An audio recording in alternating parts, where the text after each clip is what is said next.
बुखारनायनि बाथ्रा गैया RNB civil hospital RNB civil हस्पिटालै थागोन नाथाय मेडिकेल कलेजखौबो जोङो फोथांनांगौ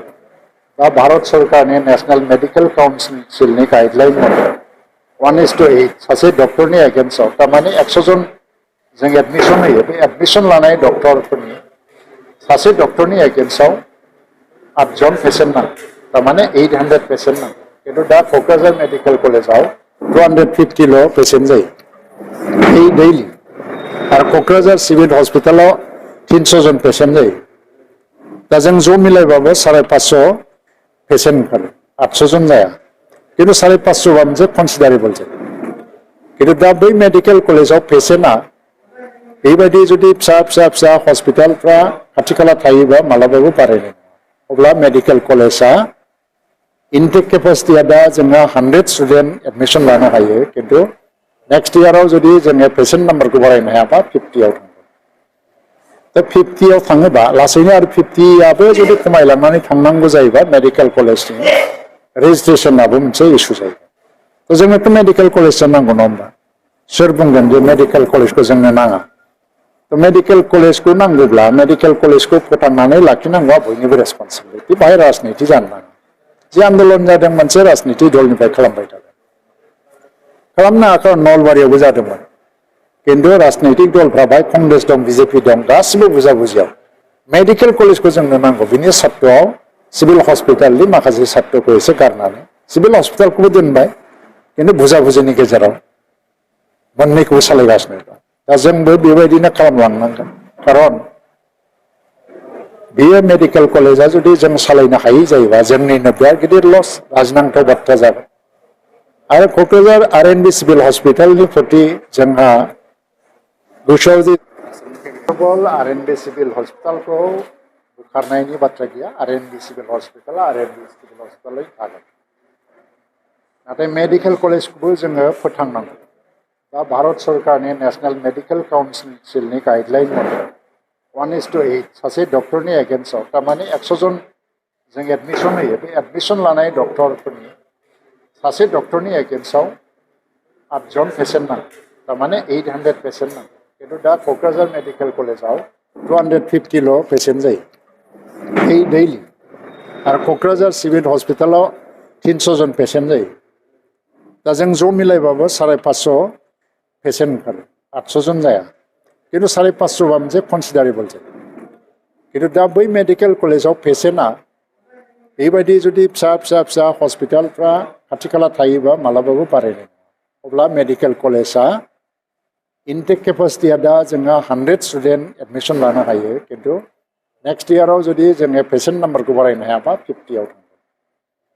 दा 50आव थाङोबा लासैनो आरो 50आबो जुदि खमायलांनानै थांनांगौ जायोबा मेडिकेल कलेजनि रेजिस्ट्रेसनाबो मोनसे इस्यु जायो थ' जोंनोथ' मेडिकेल कलेज नांगौ नङा होमबा सोर बुंगोन जे मेडिकेल कलेजखौ जोंनो नाङा थ' मेडिकेल कलेजखौ नांगौब्ला मेडिकेल कलेजखौ फोथांनानै लाखिनांगौआ बयनिबो रेसपन्सिबिलिटि बाहाय राजनिति जानो नाङा जे आन्दलन जादों मोनसे राजनिति दलनिफ्राय खालामबाय थादों खालामनाङा नलबारियावबो जादोंमोन किन्तु राजनैतिक दलफ्रा बाहाय कंग्रेस दं बीजेपी दं गासिबो बुजाबुजियाव मेडिकेल कलेजखौ जोंनो नांगौ बिनि सार्तआव सिभिल हस्पिटालनि माखासे सार्तखौ एसे गारनानै सिभिल हस्पिटालखौबो दोनबाय किन्तु बुजाबुजिनि गेजेराव मोननैखौबो सालायगासिनो दं दा जोंबो बेबायदिनो खालामलांनांगोन खारन बेयो मेडिकेल कलेजा जुदि जों सालायनो हायै जायोबा जोंनिनो बिराद गिदिर लस लाजिनांथाव बाथ्रा जागोन आरो क'क्राझार RNB सिभिल हस्पिटालनि प्रति जोंहा गोसोआव जे सेन्टिमेन्ट गैया बे नङा जोंहा सेन्टिमेन्ट दं रुपनाथ ब्रह्मनि नामखौ जों खोमोरनो हाया थ' दिनै जिखिनि दङ बेनि अनगायैबो दस्रा माखासे सेक्सनफोर लाबोनानै जों डेभेलप खालामनो हायो दा बेखौ गासिबो शिफ्टिं खालामनो एबा बोखारनानै लांजोबनायनि खुनु परिकल्पना गैया किन्तु माखासे डिपार्टमेन्टआ हजोंहाय थाहैनांगोन दा जेरैहाय बाहाय OPD थागोन इमारजेन्सि सार्भिस थागोन गायनियाबो प्रिलिमिनारि स्टेजआ थाजोबगोन किन्तु क्रिटिकेल ट्रिटमेन्टनि प्रयोजन जायोबा बा क्रिटिकेल टेस्ट खालामनांगौ जायोबा बे रेफार खालामजोबनांगौ क'क्राझार मेडिकेल कलेजाव बाहाय खालामनो हानाय नङा बेबादि जोङो पेशेन्ट नाम्बारखौ बारायनांगौ कलकाता बा दिल्लीफोर बादि सिटि मोनब्ला बाहाय पपुलेसना आंखाल गैया लाख लाख पपुलेसन दं हिसाबै मोननै मोनथाम मेडिकेल कलेजाबो सोलिनो हायो खिन्थु क'क्राझार बादियाव जेराव माखासे हाजारल' पपुलेसन दङ थ' रानबाबो थोआ दा बे जोंनि माबायाव थांनाय बाराव एनएमसिनिफ्राय मोनसे हियारिं लाफैदों नेशनेल मेडिकेल काउन्सिलनिफ्राय बे बिराद गिदिर कुइसन जादों मानो पेसेन्टआ बारायाखै मानो 250 जनल' 800 जनाव बोरै 250 जन 500 बा 500 600 नि गेजेराव थाब्लाबो जोङो सानजागौमोन दे पेसेन्टआ बारायो दाथ' बोसोरसेयाव बारायथाराखै 2 लाख थाखा पेनाल्टि होनांदों मेडिकेल कलेजा बिनि थाखाय सोरखौ दाय होनो डक्टरखौ दाय होनो ना प्रिन्सिपालखौ दाय होनो बे प्रिन्सिपालनि डक्टरनि दाय नङा पेसेन्टआ जे थाङाखै बिनि थाखाय दाया सोर खारन जों मेडिकेल कलेजखौ गोसो होआखै दा बे मोननै सिभिल हस्पिटाल आरो मेडिकेल कलेजा एमालगेमेसन जायाबा पेसेन्ट नाम्बारा ओरैनो बारायनाय नङा फैगौ 15 बोसोर 20 बोसोरावबो एसेबां पेसेन्ट जानाय नङा क'क्राझाराव खारन बाहाय पपुलेसना एसेबां बारायाखै आरो जों बांसिनानो दिनै कचबिहाराव थाङो गुवाहाटियाव थाङो बङाइगावआव थाङो क'क्राझाराव ट्रिटमेन्ट खालामो दा बे कारनाव क'क्राझार सिभिल हस्पिटालाव जेसेबां पेसेन्ट फैगोन बेनि रेफार खालामनाया मेडिकेल कलेजावनो खालामनांगोन हिसाबै दिनै जे राजनिति खालामदों आं सोंनो लुबैदों मा मेडिकेल कलेजखौ नांगौबा नांगौना नाङा जुदि बिसोर जुदि नाङा होननो सानोबा बुंनांगौ जेबो गैया बिसोरनि खोथा खिन्थु नांगौ सानोबा बावहाय पेसेन्ट नाम्बारखौ बोरै बारायगोन आरो बाहाय मोनसे आन्डारस्टेन्डिंनि गोनांथि जागोन जों बेखौसो मावनो थांगासिनो दं आरो थांलाय फैलाय लामा गारि घोड़ानि जे बेबस्था बिटिसि सरकारनिफ्राय बोसोरसेनि गेजेराव बेखौ फोजोबजोबगोन आरो दा लेबरेटरि टेकनिशियान गैया बाहेरानिफ्राय जों मोना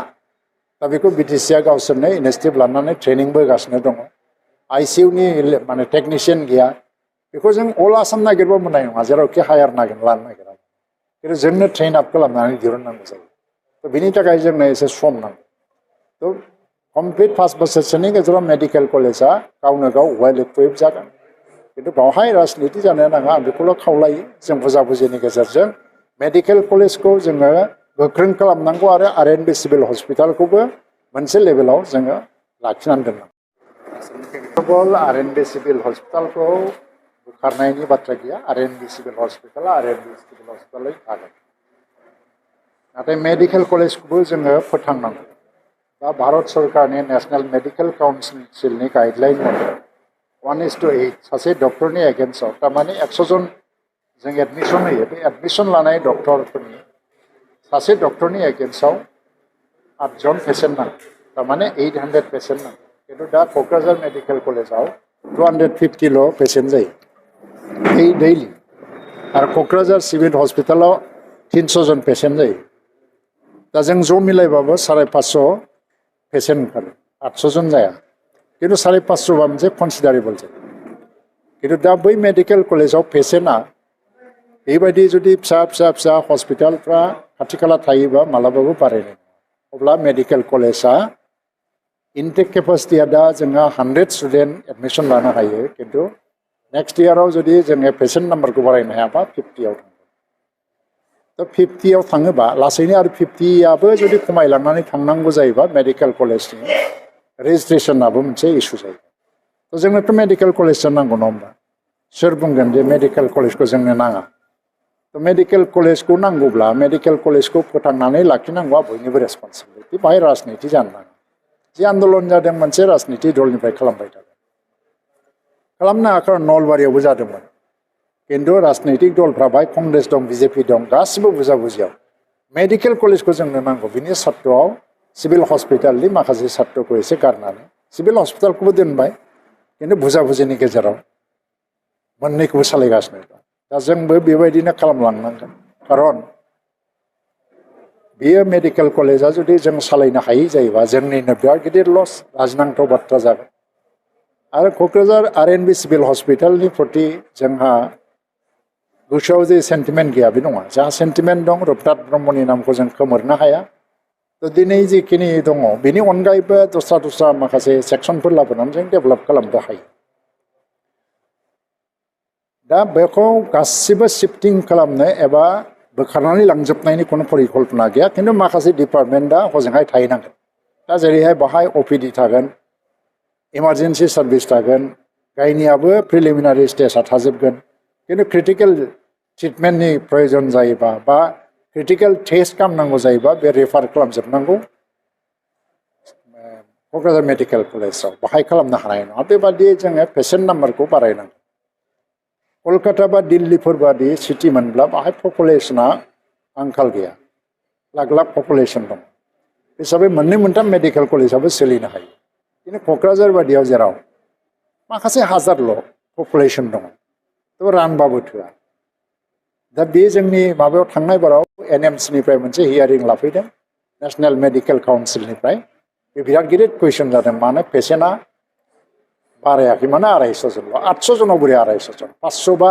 500 600 नि गेजेराव थाब्लाबो जोङो सानजागौमोन दे पेसेन्टआ बारायो दाथ' बोसोरसेयाव बारायथाराखै 2 लाख थाखा पेनाल्टि होनांदों मेडिकेल कलेजा बिनि थाखाय सोरखौ दाय होनो डक्टरखौ दाय होनो ना प्रिन्सिपालखौ दाय होनो बे प्रिन्सिपालनि डक्टरनि दाय नङा पेसेन्टआ जे थाङाखै बिनि थाखाय दाया सोर खारन जों मेडिकेल कलेजखौ गोसो होआखै दा बे मोननै सिभिल हस्पिटाल आरो मेडिकेल कलेजा एमालगेमेसन जायाबा पेसेन्ट नाम्बारा ओरैनो बारायनाय नङा फैगौ 15 बोसोर 20 बोसोरावबो एसेबां पेसेन्ट जानाय नङा क'क्राझाराव खारन बाहाय पपुलेसना एसेबां बारायाखै आरो जों बांसिनानो दिनै कचबिहाराव थाङो गुवाहाटियाव थाङो बङाइगावआव थाङो क'क्राझाराव ट्रिटमेन्ट खालामो दा बे कारनाव क'क्राझार सिभिल हस्पिटालाव जेसेबां पेसेन्ट फैगोन बेनि रेफार खालामनाया मेडिकेल कलेजाव खालामनांगोन हिसाबै दिनै जे राजनिति खालामदों आं सोंनो लुबैदों मा मेडिकेल कलेजखौ नांगौबा नांगौना नाङा जुदि बिसोर जुदि नाङा होननो सानोबा बुंनांगौ जेबो गैया बिसोरनि खोथा खिन्थु नांगौ सानोबा बावहाय पेसेन्ट नाम्बारखौ बोरै बारायगोन आरो बाहाय मोनसे आन्डारस्टेन्डिंनि गोनांथि जागोन जों बेखौसो मावनो थांगासिनो दं आरो थांलाय फैलाय लामा गारि घरानि जे बेबस्था बिटिसि सरकारनिफ्राय बोसोरसेनि गेजेराव बेखौ फोजोबजोबगोन आरो दा लेबरेटरि टेकनिशियान गैया बाहेरानिफ्राय जों मोना दा बेखौ बिटिसिआ गावसोरनो इनिशिएटिभ लानानै ट्रेनिंबो होगासिनो दङ आइसिइउनि माने टेकनिशियान गैया बेखौ जों अल आसाम नागिरबा मोननाय नङा जेरावखि हायार लानो नागिरा खिन्थु जोंनो ट्रेन आप खालामनानै दिहुननांगौ जायो थ' बिनि थाखाय जोंनो एसे सम नांगौ थ' कमप्लिट 5 बोसोरसोनि गेजेराव मेडिकेल कलेजा गावनो गाव वेल इक्विप जागोन खिन्थु बावहाय राजनिति जानो नाङा आं बेखौल' खावलायो जों बुजाबुजिनि गेजेरजों मेडिकेल कलेजखौ जोङो गोख्रों खालामनांगौ आरो RNB सिभिल हस्पिटालखौबो मोनसे लेभेलाव जोङो लाखिनांगोन